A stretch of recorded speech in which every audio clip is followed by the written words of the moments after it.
మోదు లక్ష్మీదేవి గారు మా అమ్మగారు. అయితే ఆమెకి మా చిన్నప్పటి నుంచి చాలా ఆరోగ్యంగా ఉండేది. ఎప్పుడు అనారోగ్యం చూడలేదు ఆమె దగ్గర. మేము ఎంతో కష్టపడి పని చేసేది, పొలం పని చేసేది, అయినా కానీ ఎప్పుడు అనారోగ్యం అనేది చూడలేదు మేము.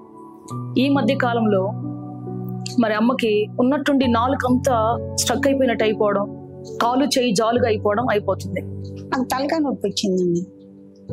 తలకాయ నొప్పి అయితే తగ్గిపోదులే ఏమైద్దిలే అని అలాగ చూపించుకుంటున్నా. కళ్ళు రమ్మంతా అది ఏం తగ్గలేదు. అది ఏం చేసిందంటే బాగా మధ్యరాత్రి కాడ 4 బెక్కిపోయింది, కమ్మిడాలు వచ్చింది. కొంచెం తమ్ముడికి డౌట్ వచ్చేసి హాస్పిటల్ తీసుకొచ్చారు, హైదరాబాద్ తీసుకొచ్చి కేర్ హాస్పిటల్ తీసుకొచ్చి చెక్ చేసినప్పుడు మన వంశీ సార్ కలిసి అన్ని స్కానింగ్లు తీశారు. స్కానింగ్ తీశాక గడ్డ ఉంది బాబు, మరి దీన్ని మట్టుకి ఆపరేషన్ చేయాలా, చేస్తే మంచిగా ఉంటుంది, లేకుంటే అది అట్టించుకుంటే మట్టుకి చాలా ప్రాబ్లం అయితే అని చెప్పి అన్నారు. ఒక 1 month బ్యాక్ ఒక ఎల్డర్లీ ఫీమేల్, అంటే 60 years ఫీమేల్ ఒకరు నా దగ్గరకు వచ్చారు. షీ ప్రెజెంటెడ్ విత్ నాకు సివియర్ తలనొప్పితో ఫోన్ చేశారు ఖమ్మం నుంచి. ఫోన్ చేస్తే సరే అమ్మా ఇమీడియట్ గా తీసుకొని రండి అని చెప్పారు. హాస్పిటల్ రాగానే we got a scan and MRI అవన్నీ చేయించాం. చేపిస్తే ఎంఆర్ఐలో డెఫినెట్లీ లెఫ్ట్ సైడ్ బ్రెయిన్ లో ఇంత పెద్ద గడ్డ ఉంది, దాన్ని మనం ఫ్రాంటల్ మెనింజోమా అని అంటాం. కాబట్టి మెనింజోమా బాగా సర్ఫేస్ గానే ఉంది, ఇట్స్ నాట్ బ్రెయిన్ ట్యూమర్ లోపల, అంటే బ్రెయిన్ మధ్యలో భాగంలో అలా కాకుండా సర్ఫేస్ లో ట్యూమర్.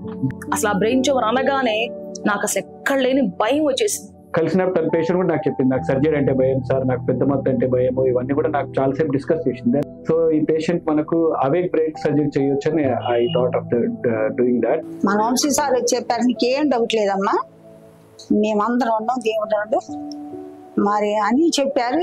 మన వంశీ సార్ ఉన్నారు, అందరు ఉన్నారు, దానికి మించిన మెడిసిన్ ఇస్తారులే అని నేను ధైర్యంతో ఉంటా.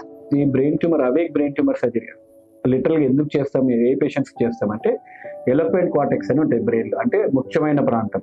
ఇప్పుడు మనకు ఈ చెయ్యి కాలు బలం వచ్చే ప్రాంతము, లేకపోతే మనం మాట్లాడే ఉండే ప్రాంతం, these are called important areas in the brain. So ఈ ఏరియాలో కానీ బ్రెయిన్ ట్యూమర్ ఉంటే సర్జరీ చేసేటప్పుడు there is a chances that we might go to the other areas also. అప్పుడు మనకి పేషెంట్ కి చెయ్యి కాలు పడిపోవడం కానీ మాట పడిపోవడం కానీ జరిగే అవకాశం ఉంటుంది. సో అలాంటి కేసెస్ లో you do the surgery called awake craniotomy, వేరే పేషెంట్ కి మనం పెద్ద మొత్తం ఇవ్వాల్సిన అవసరం లేదు. వీళ్ళు లోకల్ అనెస్థీషియా ఇచ్చేసి మనం ట్యూమర్ ని లోకలైజ్ చేసుకొని పేషెంట్ తో సర్జరీ చేస్తున్నప్పుడు చెయ్యి కాలు కదిలించడం కానీ, పేషెంట్ గిటార్ వాయించడం కానీ, లేకపోతే whatever instruments they like to play during the surgery, లేకపోతే మూవీ చూడడం కానీ. లాస్ట్ టైం కూడా పేషెంట్ సర్జరీ చేసినప్పుడు she was watching IPL match.